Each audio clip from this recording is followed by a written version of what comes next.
Kamu kan tidak kok? Eh. Rako. Apa kata sih ada? Ya bagian lah. Hah? Bagian lah. Rako.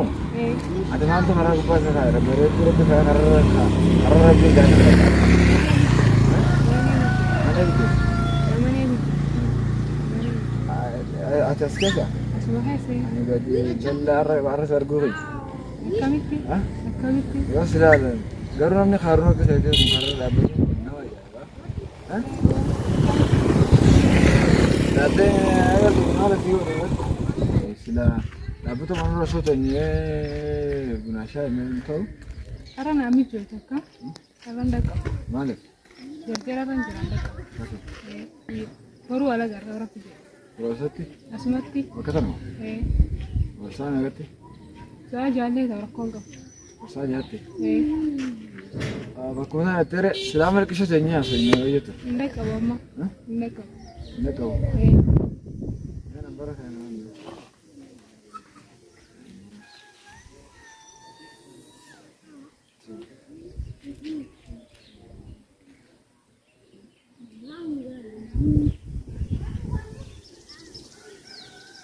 Aku sekali semua. Ini dah baru belum na. Ama malu aku cakap. Hah? Orang ke rako nanti tu? Rako kan dua tu juga sih. Nanti nak senggang sudah bisa ni rakat ya, malu rako juga. Kenapa kau ada madurun kau ni? Aku sih. Baik.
Rako tak kerja?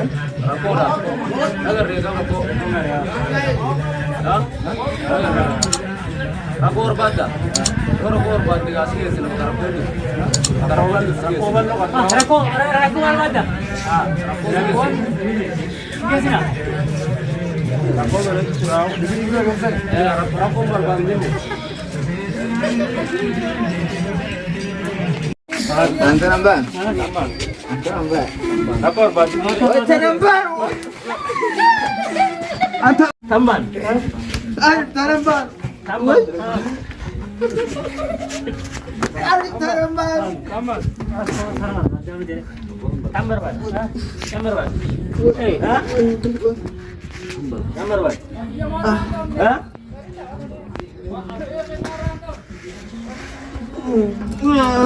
Pag-ipot. Pag-ipot na niya.